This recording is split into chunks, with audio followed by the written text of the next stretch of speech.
Good morning, and you've reached my What's on Scott's Mind segment. Notice I am not wearing a blue shirt today. I'm wearing one of my work shirts. These are the old ones that are retired. Um, the new ones are still upstairs, but worn for public speaking events. Anyway, what's on my mind? I'm honestly deeply concerned.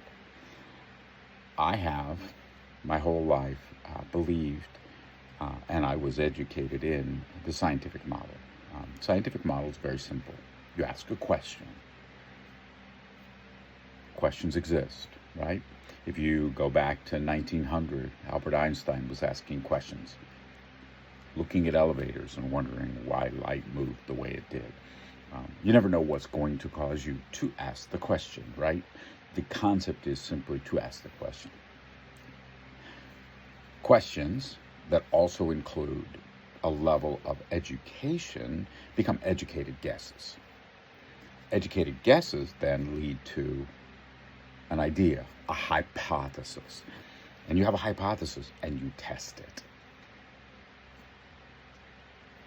If the tests are successful, the hypothesis eventually becomes a theory. But here's the thing about the scientific method, and I don't know why people don't understand this. It makes me really sad. No theory is sacrosanct. There is no theory in science that is set in stone. They are all mutable, not immutable. Newton's laws of gravity lasted for 400 years, but then changed. Well, not 400 years, 300 years, but changed. And they changed because Einstein's theory of relativity showed that gravity behaves slightly differently in space than it necessarily does on Earth, and that there are multiple nuances to what gravity is. Theories change. Which brings me now to what is on my mind and what is worrying me. Over the course of the last year and a half, and let's get rid of all the lies. Let's get rid of everything, and let's talk about reality. Over the course of the last 2 years, there has been a massive uptick in avian flu. That is bird flu, but specific to birds, and it is only in the bird population. It has moved, however, from wild birds to domesticated birds, and in particular, chickens. What do chickens do? They lay eggs. What do eggs do? They go to the stores. What do the stores do? The stores sell them, and we buy them. There are enough victims of the avian flu and enough of a culling of the herds of chickens, or culls of, I don't know, whatever a group of chickens is called, that egg prices went up. Not the lies that were told in the 2024 political campaign. The reality was, egg prices went up because the bird population producing the eggs went down. And it went down because of the avian flu. Okay. All right. Well, okay, that's bad, right? Enter Make America Healthy Again. And a person, Robert Kennedy Jr., who is anti-vaccine on a good day. On a bad day, I'm not sure what he is, and it makes me sad. He's the one that advocated the measles vaccine was not healthy. He's the one that tried to create the linkage between autism and the measles vaccine, which, by the way, is the biggest line of hokum the world has ever heard.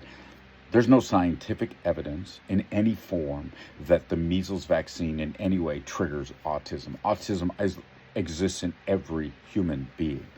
It is part of the fight or flight components of the human brain. Yes, there are more severe cases of autism, but they are not caused by the measles vaccine. In order to cause autism, you would have to have a modification of the genetic material of a human being. You can't do that once the human is formed. That occurs in the womb. That occurs during gestation. That occurs early in the genetic process. So autism, in and of itself, only exists in that case. Well, so this person that took over HHS said the measles vaccine was bad. A bunch of people in Texas believed him, and now children have died. I hope every single child that died in Texas from measles sues, the parents sue Robert Kennedy Jr. personally. Not HHS, but Robert Kennedy Jr. Now, the same person has terminated mRNA funding. mRNA is the same components that created the COVID vaccine. The COVID vaccine, and this is a fact, saved millions of lives. Millions of lives. It was expensive, but it saved millions of lives. It didn't kill anybody. There were a few isolated incidents of the virus in conjunction with the vaccine causing problems, but they were isolated, 1 in 10,000. That means 9,999 people ultimately got better because of the COVID vaccine. So let's stop with that crap. But this guy decides, RFK Jr., I'm going to cut mRNA funding at the National Institute of Health. Okay, that's interesting. You already got the measles debacle on your books, and we know you're responsible for that, Robert Kennedy Jr., not anybody else. You. That's your fault. That's your problem. You deserve to be sued in the courts of Texas by every parent who lost a child. Sitting on the corner, sitting on the edge, is the current thinking of many global scientists that the avian flu that exists today in the bird population is going to jump to humans.